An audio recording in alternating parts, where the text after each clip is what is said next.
will disagree, and that's okay. I have more of a view of Thomas Sowell on this, where he believes it's far more about culture, values, and worldview than stuff and over policing. I believe there's not enough police in black neighborhoods. You're going to disagree with that. Let's not even get into it, okay? But I think we can ask a question, and I want your opinion. Why is it that the single motherhood rate in black America went from 25% to 75% over 50 years, where America did become less racist? What, like, why did it?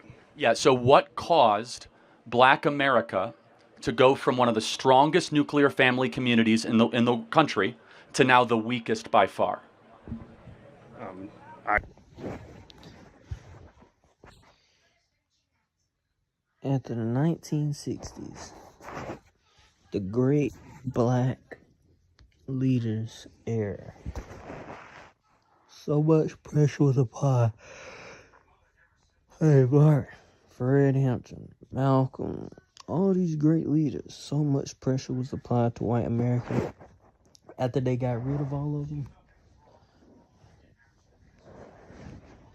white America had to come together, the government, and said, this cannot happen again. And we have to do something to make sure that this doesn't happen again. We can't do this up front. We have to do this in a different way. We're going to do this passively, and we're going to put it in the system for them to fail. So, after the Civil Rights Bill was passed and all that, they're like, first thing we're going to do, and they actually had already started this before the Civil Rights. The first thing, redlining, that's a huge big thing. And redlining is just not giving out loans to poor communities. They really just want to say black. But even, there's white people in those poor communities. If you don't make this certain income, we can't give you a loan for this type of apartment and all that. And a lot of the red lines was in the poor communities. So guess what? A lot of the blacks couldn't get those apartments. And what would that do? Either ship them out, make them become homeless, or if they decided to stay, they're just in a poor neighborhood with more crime or chaos and all of that. Now, to make that even worse,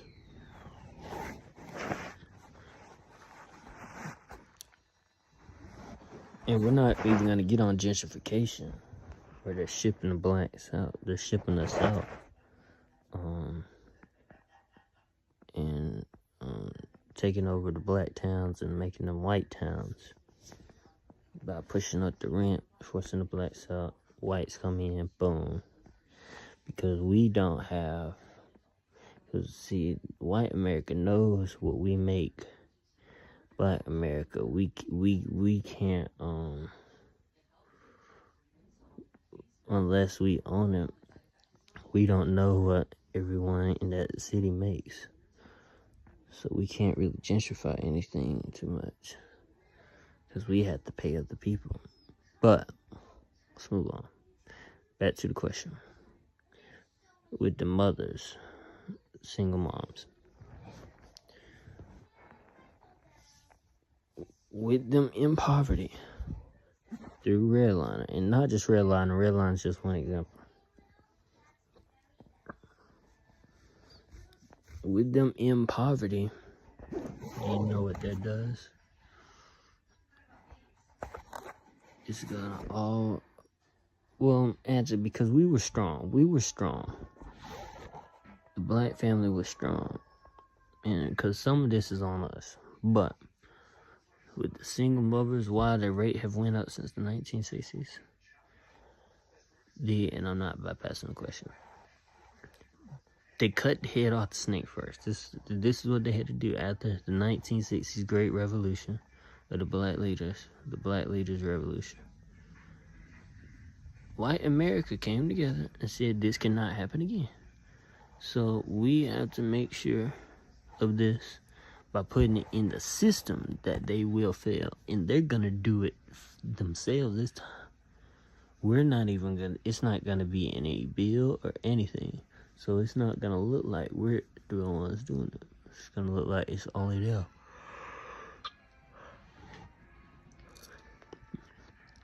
And with that, we're gonna cut the head off the snake. We're gonna take the husbands out of the household. How are we going to do that? First thing we're gonna do is take the trade jobs out of schools. That's one thing we're gonna do. You can't pay.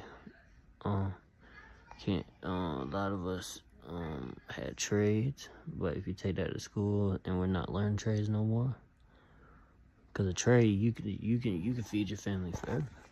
That's an individual. You don't have to depend on anybody else. People are calling you to do work for them. But now going to college isn't bad. Once they took the trades out, that forced a lot of us, to go to college or not go to college, which is even worse. But in college, you're just about to go in debt and work for the white man after you graduate.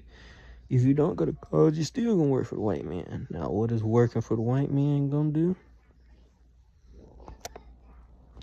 Keep his money flowing back into the white race. But now, once they took the trades out, what are they also gonna do? We're gonna go to the 1970s. They're gonna take the trade. They took the trades out first. Then, now that these black men, now that these niggas don't have trade jobs, and if they don't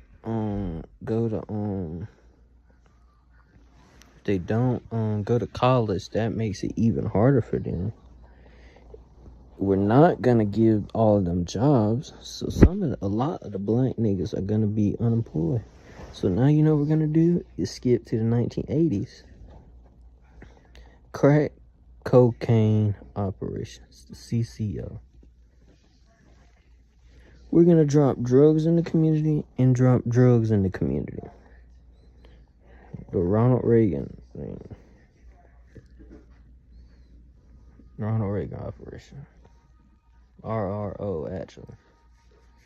Once we drop these drugs and guns in the communities, on purpose,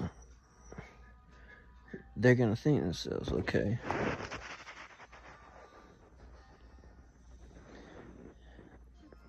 should I do this crack? Should I sell it? Either one will put me in jail.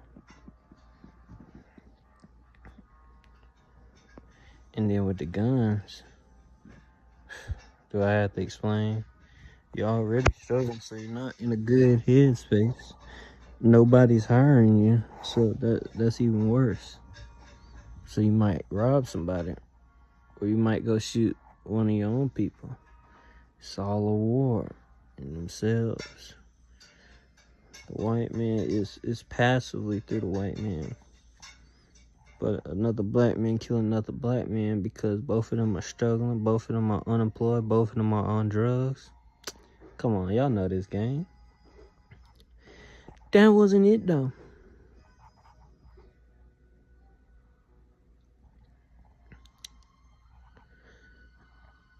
Two more things. When these niggas are doing these drugs and guns and leaving them in jail, we was going to jail a lot in the 80s. 90s, we took it to a different level. The 90s babies, the 90s kids were looked at as the generation, this new black generation of evil. And there was nothing you could do to control them. Came to violent crime. They were looked at as the cream of the crop. This shit is terrible. So you know what we're gonna do? Because we know you're gonna go to jail. But now we need to keep you in jail. Bill Clinton crime bill. 3 strikes you out. Guilty until proven innocent. with marijuana crimes, guilty until proven innocent. Changed the whole goddamn Constitution. Whether that did, a lot of the black niggas on drugs or on coke or selling it, they were going to jail and not even really given a chance. Guilty until proven innocent. If you can't prove that you didn't do drugs, your ass is sitting in jail. We're not even gonna necessarily convict you quite yet. We're gonna have your ass sitting there. And keep in mind all this, because remember, the question is, how did this make raise the single mother thing? Keep in mind the whole time, they're not just doing stuff to the men with the women. They're bringing the men down. Do you know what they're doing to the women? They're putting the black woman up. The black woman is the head of the household now, and the white man wants her to believe that she doesn't need a man. She doesn't need her black man. So with the women, by the 80s, they're already having this mentality: I don't need a man. And the white man is feeding her this. And the feminist movement is actually one of the biggest reasons of it too. Of a lot of single black moms, because they push this "we don't need a man" type shit. But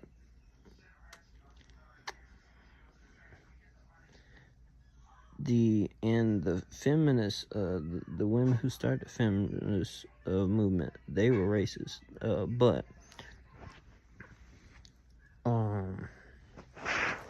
they started out. They start out bringing the men down. With the women, they raised them up intellectually. Because now when the black man gets out of jail, he doesn't have money. They also raise the woman financially. They raise the black woman up financially. Now the black man he doesn't really have a say-so. The black woman is more smart, and she's more rich than the black man. So what there's not much he can say. There's not much he can say. And one last thing, even more. The white man, and this is a little later on, this is more towards the 2000s. To get that money flowing back in the white community even more, they brought the confidence of the black woman's looks down. That's the only thing they brought down of the black woman. And that makes her buy all this hair and weave. Accumulates to all this money being spent by the black woman to impress the black man, who she is richer than and smarter than. God damn it. But let's continue. The black woman is rich. She's smarter than the black man. She's the head of the household. She's doing everything she can. She feels left alone. I can't leave that out. The black woman feels left alone, and they were left out by black men, and that's why we can't get on the women too bad, because they were left out. And I can't fully put it on black niggas, but we do, because it was like the shit I explained earlier: the crack cocaine, guns and drugs, Bill Clinton crime bill, taking the trades out of schools. 50% of it was us, 50% of it wasn't. Because when the black woman got smarter, when the black woman got more aggressive because she felt left out, when the black woman got more rich so the black man couldn't tell her anything, we went to other races. specifically the white woman. We went to the white woman. Even though a lot of them were still richer and smarter than the black man. The difference is the white woman or the Mexican woman, any woman of the other race. Let's focus on the white woman though. Could not be controlled. The white woman cannot control the white man. So with this feminist empowerment movement, the white woman figured out, hey, or just a single white woman, hey, these black niggas, they have potential. And their women right now aren't fucking with them because they feel left out and they're being overly masculine. If I be very feminine to him and be submissive to him, I could do a lot of things with him. He could help me build an empire for my white family. And that's exactly what the white woman did, and black niggas, we fell for it. Not even just for the pussy. We wanted to be in power again, and that white woman was letting us be in power. And so it felt amazing to us. So that's what we did. But yeah. Now let's move to the 2000s. Last but not least.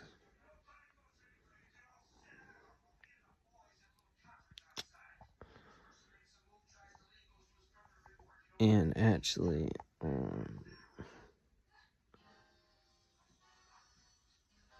Global 2000, I forgot what that bill was, but I was going to talk about that. I'll do that in another video.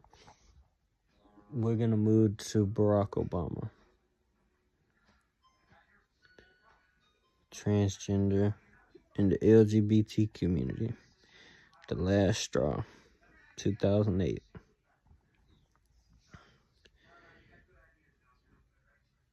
Black niggas are already pretty much with white women just as much as black women, if not more. Black women, they're struggling. The white man wants to keep the black woman educated but in poverty. Keep the women in poverty and the men in jail. That is the whole goal of what they were trying to accomplish in the 1970s. To keep a rise, to keep us to not be able to see who the real enemy is, to keep us arisen, to keep us unconscious, and to keep us to not even see what's happening. And in 2008, with the LGBT community movement, the alphabets, now even more black men. And I forgot about AIDS, but we're going to talk about that another time. They faked the AIDS disease. Like with Magic Johnson. He didn't have AIDS. He had the, I forgot what type of test they call it. Basically, it's a fake. It's a fake. It's not real AIDS. It is a disease, but it's not AIDS. AIDS isn't it's a created disease. To make the black man, to target the black man. And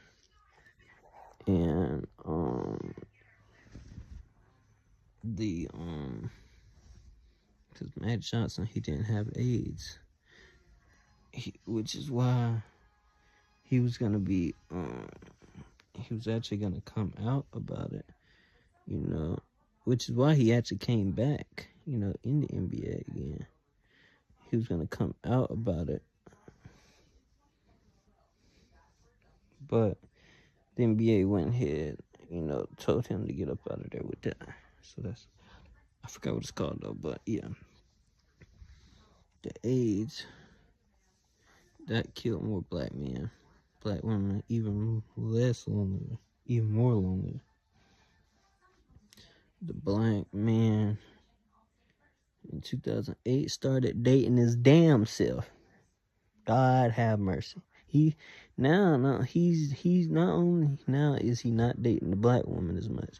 He's dating the white woman, and he's dating the damn black man just as much. God damn it. Losing his goddamn mind. That is making black women feel even more less of themselves. Y'all see what's happening here? Keep the confidence of the black woman down. Physically, her physical appearance, confidence down. Keep her brain as sharp as anybody. But keep her in poverty. Well, actually, because there's actually two parts, and because I know y'all might have questions about it. The black woman being educated, keep her mind sharp. Make her as smart as anybody, even the white man. Make her as smart as even the white man.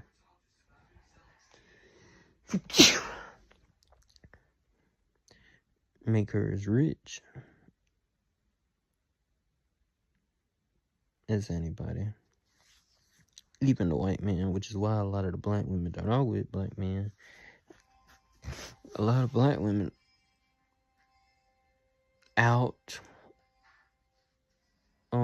make and outwork black men. Not even all about opportunity. Well, some of it is about opportunities, but it's done on purpose.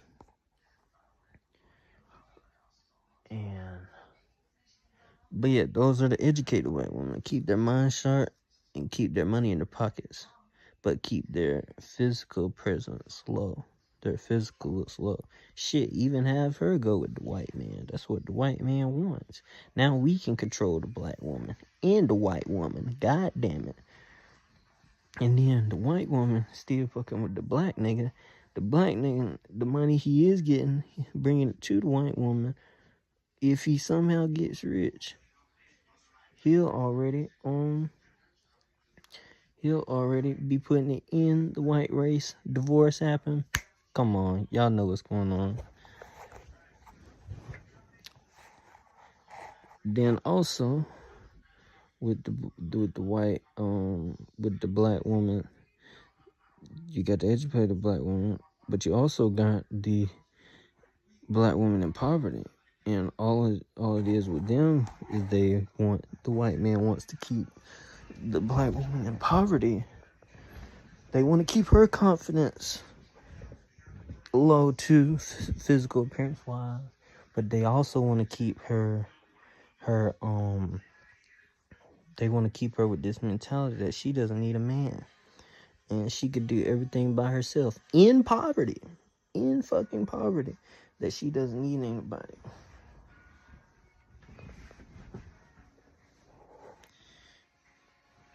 Keep her in that mentality and she'll stay in poverty forever. Even if she gets out of poverty, she'll stay lonely. A lot of black women are dying lonely. And that's about it. There's probably a couple more components I could bring up, but those are the main ones. I pretty much brought up everything. Yes. Those are a lot of reasons. In totality, the white man, for the answer, the white man needed to keep the black man down so the women will become more confident, smarter, and richer, so they will no longer feel like they need the black man. The black man will go elsewhere, and the black woman will be lonely, which will cause her to be single, which will cause more black women to be single and almost want to be single. And also one more component, the government dependency. While these in the 70s and now, when these black women that are with black niggas, they are being fed this, food stamps, or whatever it is, all this government dependency, public housing. That is giving them even more of a reason. The white man take care of the black woman. So why does the black woman feel like she needs the black man? That makes her feel like she doesn't need the black man even more. But I'm gonna let y'all go now. So,